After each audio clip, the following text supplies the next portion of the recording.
जो माँ directly breast feed करा रही है उसका सबसे बड़ा कंसर्न, क्या मेरे बच्चे को बराबर से दूध जा रहा है या नहीं। मुझे कैसे पता चलेगा कि मेरे बच्चे का पेट भर रहा है, मैं जो ब्रेस्ट फीड करा रही हूँ वो दूध उसके पेट तक पहुंच रहा है और मेरा बच्चा सेटिस्फाइड है। डियर पेरेंट्स, आज हम इसी टॉपिक पे डिस्कस करेंगे कि कुछ इंपॉर्टेंट लक्षण होते हैं जिसको देखकर आप बता सकते हो कि आपका ब्रेस्ट फीडिंग एडिक्वेट है। हेलो पेरेंट्स, मैं हूँ डॉक्टर राजेश्वरी। मैं एक कंसल्टेंट पीडियाट्रिशियन एंड नियोनेटोलॉजिस्ट हूँ, एक बच्चे की माँ हूँ। So let's start.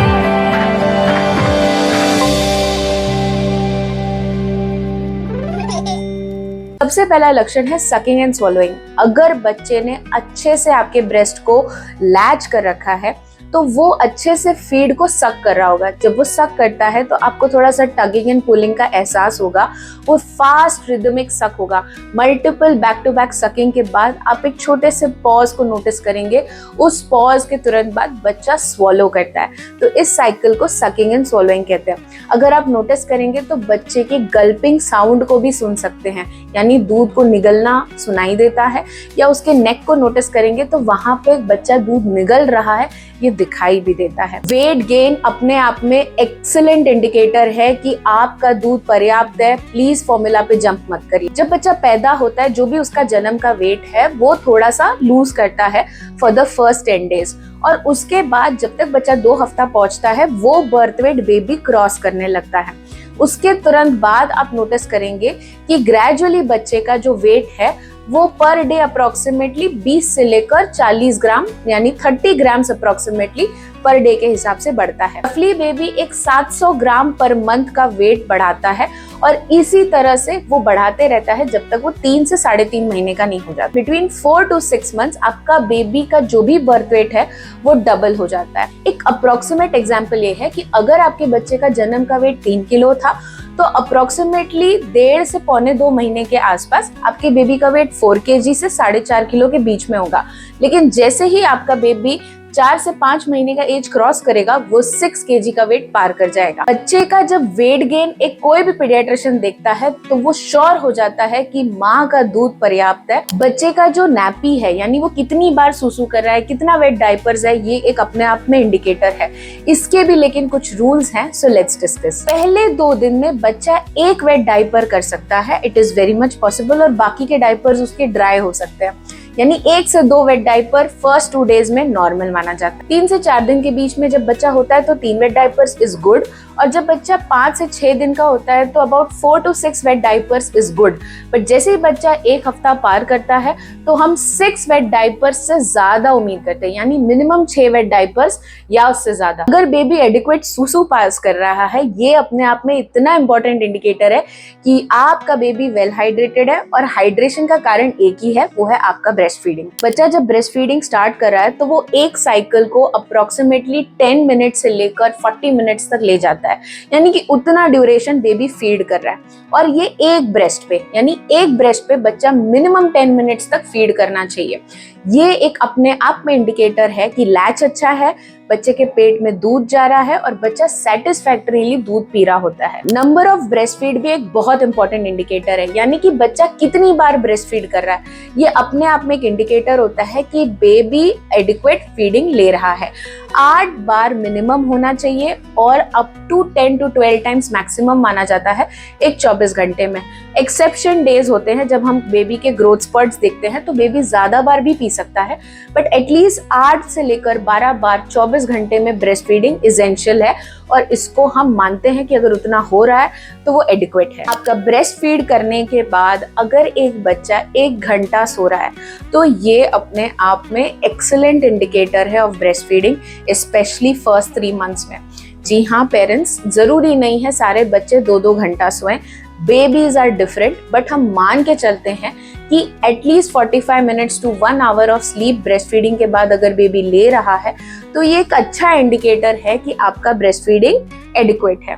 कभी कभार देयर आर बेबीज जो मल्टीपल टाइम्स एक बार में एक साथ 1-1 घंटे में फीड करते हैं और फिर वो रात में लंबा सोते हैं, यानी 6 घंटे की नींद एक साथ ले लेते हैं। और कुछ बेबीज ऐसे हैं जो हर 2-2, 2.5, 3-3, 4-4 घंटे में फीड करते हैं।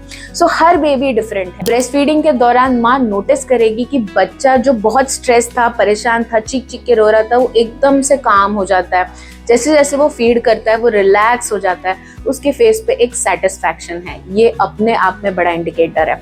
इसके बाद मदर नोटिस करेगी कि बच्चे के लिप्स बहुत मॉइस्ट हैं, उसका मुंह भी गीला है, थोड़ा बहुत मुंह के अंदर भी माँ को दूध के ट्रेसेस मिल जाते हैं। ये सारे इंडिकेटर हैं कि ब्रेस्ट फीडिंग एडिक्वेट है। बच्चे का जो फिस्ट है वो रिलैक्स हो जाता है, यानी वो ऐसा जब हुआ रहता है धीरे धीरे वो खुलने लगता है जैसे जैसे वो फीड करता है। ये एक साइन ऑफ एडिक्वेट फीडिंग है, बच्चा रिलैक्स हो रहा है और बेबीज अपने आप नींद में चले जाते हैं, वो सो जाते हैं ब्रेस्ट फीड करते करते। बट अगर बच्चा 10 मिनट से कम फीड करके सो रहा है तो मतलब वो थक गया है, आप उसको उठाइए, दोबारा फीड कराइए। बट अगर बच्चे ने 30-40 मिनट्स तक फीड लिया है या 15 मिनट्स प्लस फीड ले लिया है और वो सो गया है तो इट्स अ साइन की एडिक्वेट फीडिंग है। ब्रेस्ट फीडिंग करते वक्त माँ को दर्द नहीं होना चाहिए। बहुत कॉमन डिक्टम है हमारे इंडिया में कि थोड़ा बहुत तो ब्रेस्ट फीडिंग में दर्द होता ही है। I am sorry mothers, but breastfeeding में कोई दर्द नहीं होता। अगर पेन आप महसूस कर रहे हैं तो मोस्ट कॉमन कॉज है क्रैक निप्पल, सोर निप्पल, इम्प्रॉपर लैच, इन सब चीजों के लिए करेक्शन लगता है। उसके बाद फीडिंग एडिक्वेट हो जाती है। लैच बहुत बड़ा इंडिकेटर है कि आपका ब्रेस्ट फीडिंग सही है या नहीं। अगर लैच इनकरेक्ट है तो पेन होगा और पेन हुआ तो ब्रेस्ट फीडिंग में प्रॉब्लम आएगी और फिर बेबी को दूध एडिक्वेटली नहीं जाएगा।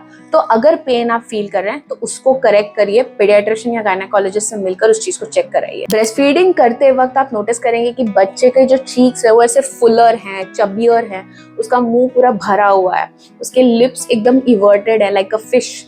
ये सारे साइंस हैं adequate latch and breast feeding के।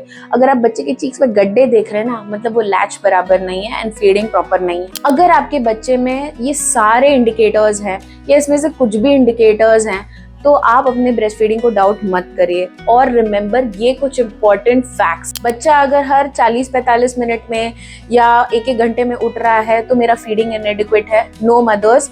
इसका मतलब है कुछ बच्चे क्लस्टर फीड करते हैं, जब उनका ग्रोथ आता है उस पीरियड में बेबी एक्स्ट्रा फीडिंग कर सकते हैं और वो बार बार करेंगे, वो लगातार फीड कर सकते हैं या आधे आधे घंटे में फीड कर सकते हैं। ये नॉर्मल है। इसका मतलब ये नहीं है कि आपका बेबी कम दूध पा रहा है या उसको फीडिंग एडिक्वेट नहीं हो रही है, आपका दूध कम है। No, it is not an indicator. ये बताता है कि बच्चा क्लस्टर फीड कर रहा है। और कुछ बच्चों का नेचुरल स्वभाव होता है वो एक साथ सारे कैलोरीज ले लेते हैं, यानी मल्टीपल टाइम फीड करते हैं और फिर वो रात में लंबा सोते हैं। बच्चा दूध पीने के बाद भी अगर रो रहा है और अगर आपने वो सारे इंडिकेटर्स को टिक मार्क किया है, आपका लैच प्रॉपर है, so dear mothers, it may not be because of the hunger. कोई और कारण हो सकता है जिसके वजह से बच्चे रोते हैं। बहुत कॉमन होता है डायपर में सुसु पॉटी हो जाना। मेरा दूध पिया तो 1 घंटे में उठ जाता है, पर फॉर्मूला मिल्क पीता है तो अच्छे से मेरा बच्चा 2-3 घंटा सोता है, तो कहीं ना कहीं मेरा दूध कम है। नो मदर्स, आपका दूध जो है वो आपके बेबी के लिए ऐसा डिजाइंड है कि वो लाइटर ऑन टमी है, फ्रीक्वेंसी ऑफ फीडिंग बढ़े, आपकी दूध का सप्लाई बराबर है, इसीलिए वो इजी टू डाइजेस्ट होता है, बच्चा बार बार पीता है, आपका मिल्क सप्लाई बना रहता है। लेकिन अगर आपने फॉर्मूला पिलाया तो फॉर्मूला हेवी टू डाइजेस्ट है, वो माँ के दूध की तरह इजी टू डाइजेस्ट नहीं है। बिकॉज वो हैवी टू डाइजेस्ट है, बच्चा थोड़ा सा लंबे समय तक फुलर रहता है, उसका पेट भरा रहता है और इसीलिए आपको लगता है कि वो सो रहा है, but indirectly you are harming your milk supply. अगर यही बच्चा 1-1 घंटे में दूध पी रहा होता तो आपकी बॉडी और दूध बनाती, पर उसी जगह पे अगर आप फॉर्मूला दे देते हो बीच में और बच्चा 2-3-4-4 घंटा सो रहा है एंड आपको लगता है कि you are doing good, but dear mothers, you are harming your milk supply also. आपको जहाँ एक बच्चा आपको सक करना चाहिए था और आपका डिमांड बढ़ना चाहिए था वो नहीं हो पाया, आपको स्किप फीड सेशंस हो गए और फिर फॉर्मूला ने अपना काम कर दिया। फिर आपकी डिपेंडेंसी फॉर्मूला पे और बढ़ जाएगी एंड ग्रेजुअली आपका मिल्क सप्लाई डिप होना चालू हो जाता है। आई होप ये वीडियो मदर्स को कॉन्फिडेंस दे ब्रेस्ट फीडिंग की जर्नी में। Thank you so much.